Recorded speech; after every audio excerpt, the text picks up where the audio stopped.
تو عبادت کی اقسام بیان کی. تو اسی عبادت کی اقسام میں جو ہے یہ کسی کو پکارنا بھی داخل ہے. اگر آپ کسی سے مدد مانگتے ہیں اس جذبے کے ساتھ کہ یہ میری مدد کر سکتا ہے اور میری مدد کرنے میں اسباب کا محتاج نہیں ہے, تو اس پکار کو بھی شریعت میں دعا کہتے ہیں, اور دعا بھی اسلام میں ایک عبادت ہے, بلکہ مخ العبادت ہے, عبادت کا مغز ہے. تبھی آپ دیکھیں ہر مذہب میں اپنے معبودوں سے مانگا جاتا ہے, تو اسلام میں بھی ہے کہ کس سے مانگو, اللہ سے. اب یہ فرق سمجھیں, یہ بہت اہم فرق ہے. بہت سے لوگ یا رسول اللہ مدد کہتے ہیں, یا غوث آدم مدد کہتے ہیں, یا فلاں مدد یا فلاں مدد. جب ان سے کہا جائے کہ یہ تو شرک ہے, تو کہتے ہیں جب پولیس کو مدد کے لیے پکارنا جائز ہے تو اہل اللہ اور ولی اللہ کو مدد کے لیے پکارنا کیوں جائز نہیں ہے؟ سمجھ میں آ رہی ہے بات؟ بھائی ہیلپ لائن کا مطلب ہیلپ کا معنی ہی مدد ہے نا, تو پولیس کی تو باقاعدہ ہیلپ لائن ہے, جب چاہو 15 پہ فون کرو. مدد کے لیے پکارا بھی جاتا ہے, ہیلپ می بھی کہا جاتا ہے, پلیز ہیلپ می, مجھے بچاؤ, صحیح ہے نا, یہ سارے باتیں کی جاتی ہیں.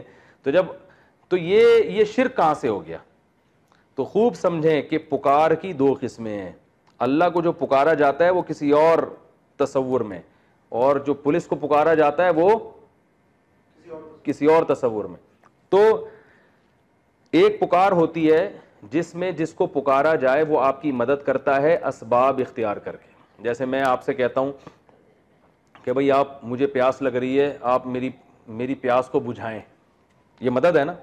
تو آپ اسباب اختیار کرو گے, جو بھی سائنٹیفک اسباب ہیں وہ آپ جاؤ گے, چل کے جاؤ گے, نلکے سے یوں کھولو گے تو پانی کا کام ہے نیچے آنا, گریوٹی کی وجہ سے نا وہ نیچے کی طرف آئے گا. آپ نے گلاس رکھ لیا, وہ اس میں بھر جائے گا, پھر آپ 2 ٹانگوں پہ چلتے ہوئے آئیں گے اور مجھے پلا دیں گے. تو یہ سارے کام کی کوئی لاجک ہے, کوئی ریزن ہے, یہ سب ایک لاجک کے تحت ہو رہے ہیں. اس پولیس کو بھی جب آپ پکارتے ہیں نا تو موبائل آئے گی, موبائل فون کے ذریعے آپ کی بات ریز کے ذریعے وہاں پہنچے گی, پھر وہ آئیں گے, پھر وہ ڈاکو کا مقابلہ کریں گے. کرنا چاہیے, کریں گے نہیں کریں گے تو اللہ ہی جانتا ہے. تو یہ ساری جو آپ کی مدد ہو رہی ہے یہ اسباب کے تحت ہو رہی ہے, یہ مدد شرک نہیں ہے, یہ تو ہم صبح و شام ایک دوسرے سے کرتے ہیں. شرک وہ مدد ہے کہ جب آپ کو یہ پتا ہو کہ جس کو میں پکار رہا ہوں وہ میری مدد کرنے میں کسی سبب کا محتاج نہیں ہے.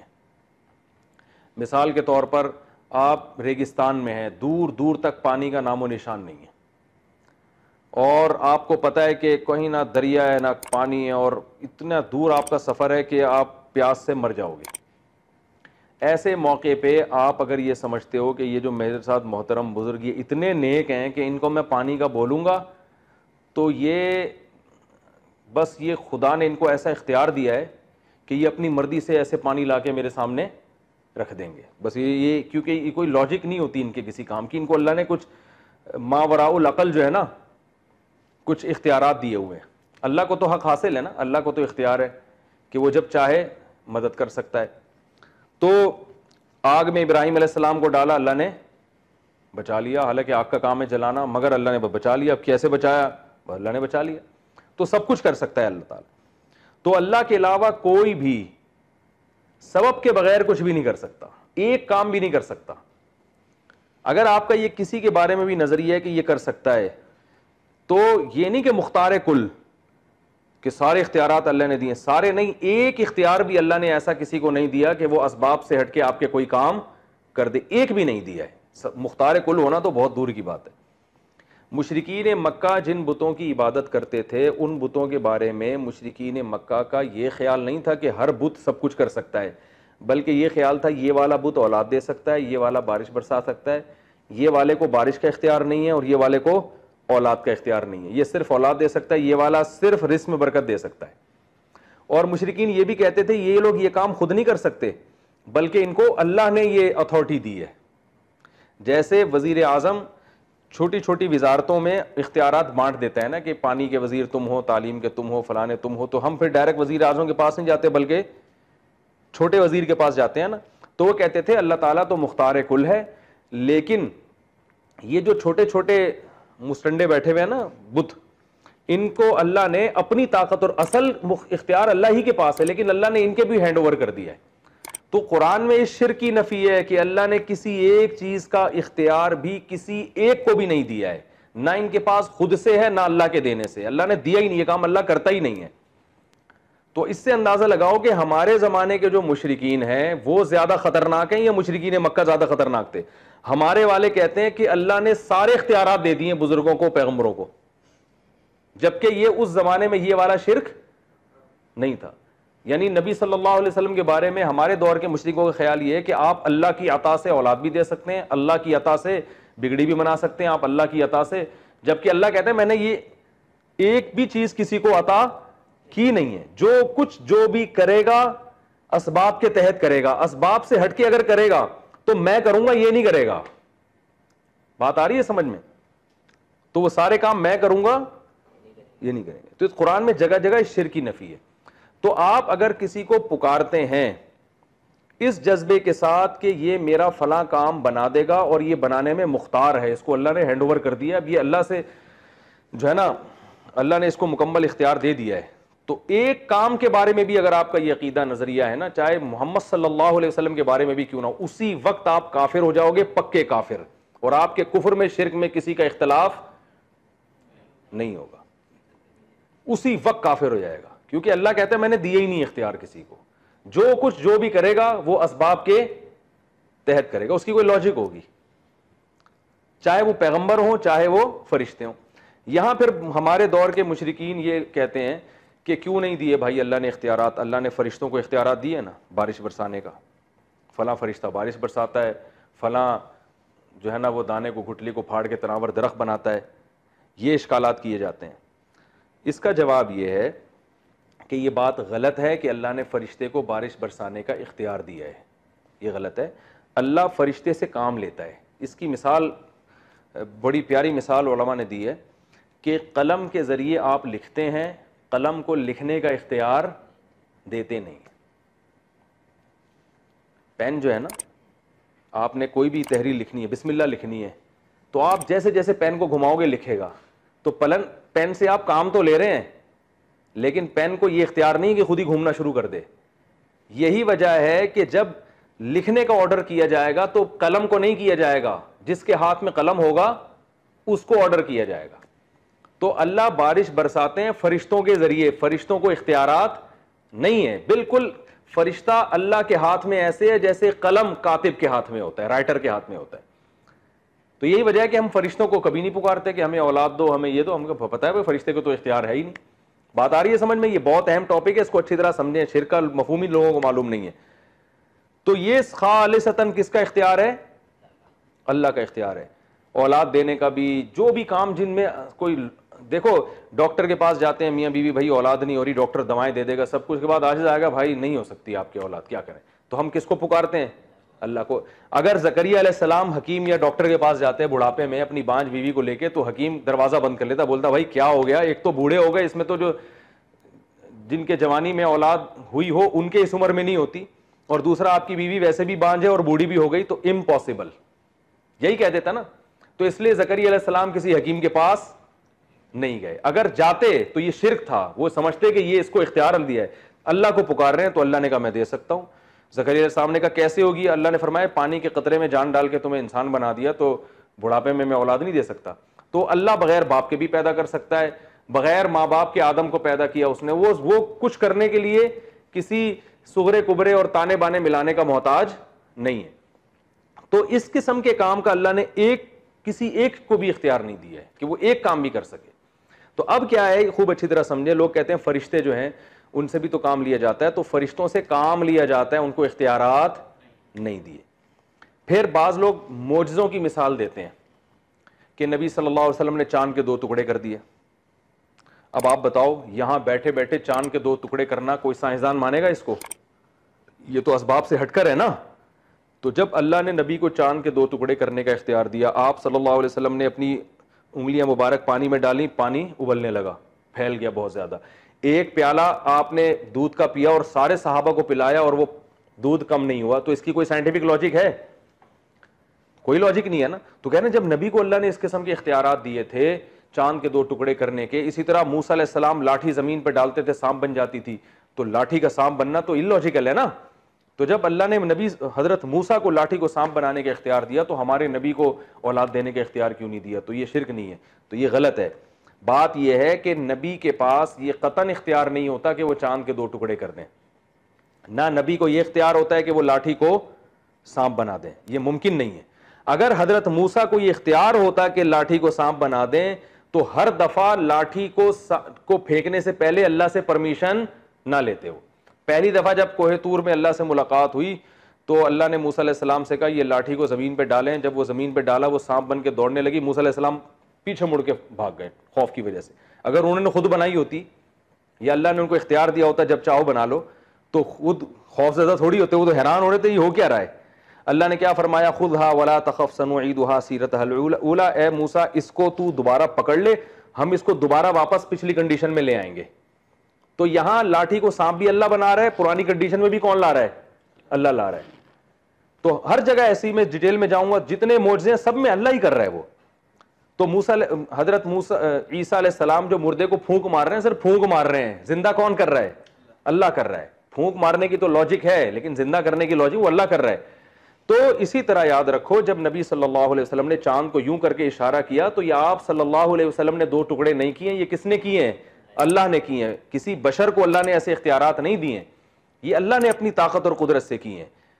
تو معجزے میں بھی اور کرامت میں بھی، جو اہل اللہ ولی اللہ کی جو کرامت ہوتی ہے نا، اس میں بھی ارادہ اللہ کا ہوتا ہے، ہاتھ پیغمبر کا یا ولی اللہ کا استعمال ہو رہا ہوتا ہے، یہ یعنی اپنا ان کا ارادہ نہیں ہوتا، نہ ان کو یہ اختیار ہوتا ہے۔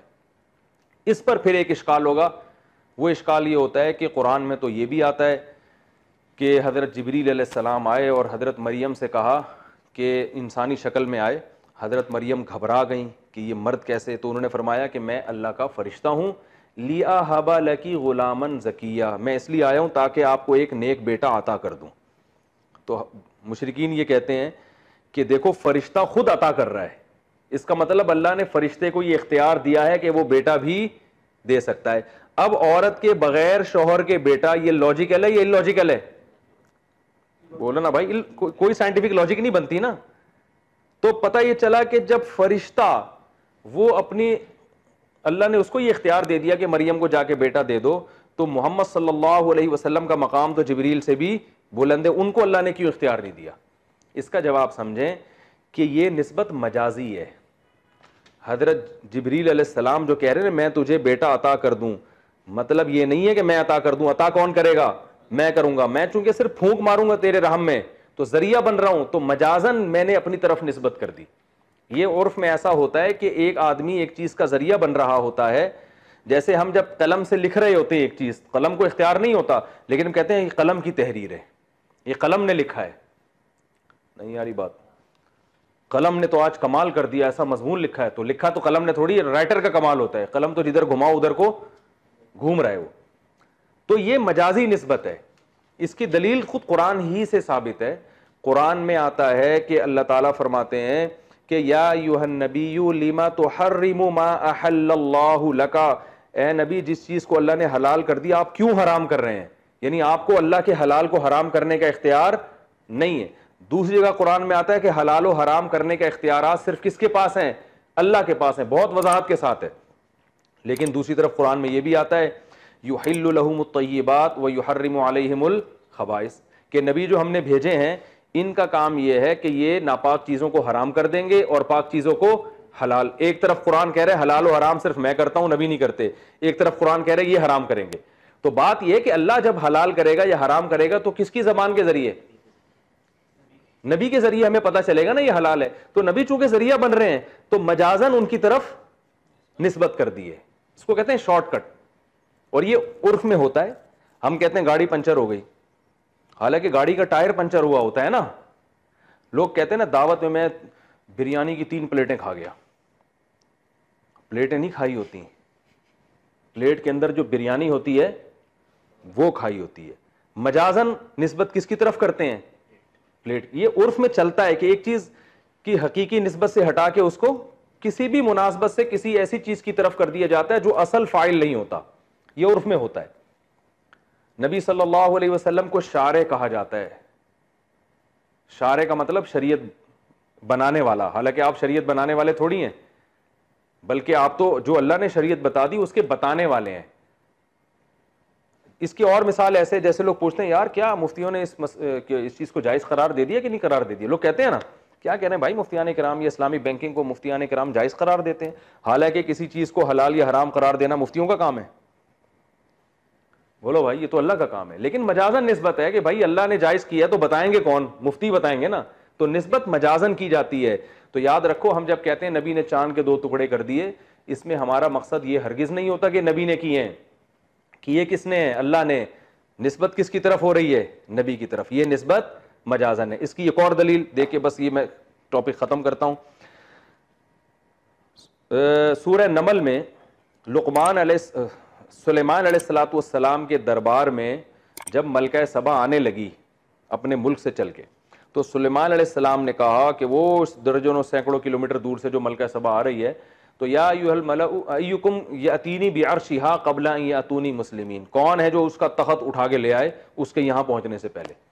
تو ایک بزرگ بیٹھے تھے، انہوں نے کہا آپ کی پلک جھپکنے سے پہلے میں لے آؤں گا، یہ کہا اور لے آئے۔ یہ ان کے الفاظ ہیں، انا آتی کا بھی، میں لے کر آؤں گا، قبل ان یرتد الیک طرفک، اس سے پہلے کہ آپ کی پلک جھپکے، یہ کہا اور حاضر۔ تو یہ کرامت ہے یا نہیں؟ سائنٹیفک لاجک تو نہیں بنتی نا اس کی۔ ارے بھائی کیا ہو گیا؟ آپ سے بھی خطاب کر رہا ہوں میں، کوئی سائنٹیفک لاجک بنتی ہے کہ اتنی دور سے؟ یہ تو آج ممکن نہیں ہے، سائنس نے آج اتنی ترقی کر لی، آج ممکن نہیں ہے کہ 1 سیکنڈ میں اتنا بڑا تخت ایک دوسرے ملک سے یہاں پہنچ جائے، تو اس دور میں تو اور ناممکن تھا۔ تو یقیناً یہ کرامت ہے کہ ہاتھ ان بزرگ کا استعمال ہوا، لیکن کام کس نے کیا؟ اللہ نے، مگر نسبت وہ بزرگ اپنی طرف کر رہے ہیں، انا آتی کا بھی، میں لے کر آؤں گا۔ لیکن جب وہ لائے ہیں نا تو سلیمان علیہ السلام نے ان بزرگ کا شکر نہیں ادا کیا، بلکہ جیسے ہی تخت اپنی آنکھوں کے سامنے دیکھا، فلما رآہ مستقرا عنده قال ھذا من فضل ربی، بات سمجھ میں آ رہی ہے؟ کہا جیسے ہی تخت، ان بزرگ نے کہا نا میں آپ کی آنکھ جھپکنے سے پہلے لے آؤں گا، یہ کہا اور تخت کیا ہے؟ سامنے۔ تو فوراً سلیمان علیہ السلام نے یہ نہیں کہ اٹھ کو گلے لگایا ان کو، ارے بھائی زندہ باد یار کمال کر دیا، وہ ان کا کمال تھا ہی نہیں، انسان کے بس میں یہ ہے ہی نہیں۔ تو فوراً کہنے ھذا من فضل ربی فلما رآہ مستقرا عنده، جیسے ہی وہ تخت انہوں نے اپنی آنکھوں کے سامنے دیکھا، قال، فوراً کہا ھذا من فضل ربی، یہ میرے رب کا فضل ہے، لیبلونی ااشکر ام اکفر، اللہ مجھے آزما رہا ہے کہ میں ان نعمتوں کو دیکھ کے اس کا شکر گزار بنتا ہوں یا ناشکری کرتا ہوں۔ تو فوراً اللہ کی طرف نسبت، کیونکہ ان کو پتا تھا یہ ان کا کمال نہیں ہے، یہ کس نے کیا ہے؟ اللہ نے کیا۔ سوال پیدا ہوتا ہے جب اللہ نے کرنا تھا تو سلیمان علیہ السلام سے ہی ڈائریکٹ ہی کروا دیتا۔ تو اللہ کی عادت ہے کہ بعض دفعہ کسی کی فضیلت کو ثابت کرنے کے لیے اس کے ہاتھ پہ کام ظاہر کر دیتے ہیں۔ تو اللہ ان بزرگ کی بھی ویلیو بڑھانا چاہتے تھے کہ اے سلیمان آپ تو پیغمبر ہیں، لیکن یہ جو آپ کے امتی ہیں ان کو بھی آپ ہلکا نہ سمجھیں، اللہ کے محبوب ہیں، تو اللہ آج یہ کام جو تخت وہاں سے یہاں اٹھا کے لائے گا نا، ان کے ہاتھ پہ کرے گا۔ جیسے اللہ تعالیٰ کسی اور کو بھی تو بغیر شوہر کے اولاد دے سکتے تھے، حضرت مریم کو کیوں دی ہے؟ بھائی وہ اللہ کی محبوب بندی تھی نا، تو ان کو بغیر شوہر کے اولاد دے دی اللہ نے، عام لوگوں کے نہیں ہوتا۔ تو کرامت اللہ کا عمل ہے، لیکن ہوتا کس کے ہاتھ پہ ہے؟ بزرگوں کے، جو اللہ کے محبوب ہوتے ہیں ان کے ہاتھ پہ ہوتا ہے۔ تو یہ پوری تقریر سمجھنے سے مقصد، بتانے کا مقصد یہ ہے کہ بھائی جب بھی ہم کسی کو پکاریں گے یہ جذبہ رکھے کہ اللہ نے اس کو اختیار دیا ہے اور یہ اپنی مرضی سے یہ کام کر سکتا ہے، حالانکہ اس کی کوئی لاجک بنتی نہیں ہے، تو آپ اسی وقت اسلام سے خارج، کیونکہ دعا بھی ایک عبادت ہے۔ اچھا اس قسم کی پکار کو دعا کہا جاتا ہے۔ پولیس کو جب آپ ہیلپ کے لیے بلائیں گے، یہ دعا، یہ عمل دعا نہیں کہلاتا، یہ عمل دعا نہیں کہلاتا، یہ ہیلپ کچھ بھی کہلائے گا، دعا نہیں کہلائے گا۔ تو جب ہم دعا مانگتے ہیں نا تو صرف اللہ سے جائز ہے، پیغمبر سے، فرشتوں سے، بزرگوں سے، مزاروں سے حرام ہے، شرک ہے۔ تو اس جذبے سے جب آپ کسی وہ پکاریں گے، یہ عمل دعا کہلائے گا، اور یہ صرف اللہ کے حق میں آپ رکھ سکتے ہیں کہ اللہ کو اختیار ہے، باقی کسی کو اختیار نہیں ہے۔ سمجھ میں آ گئی بات یہاں تک؟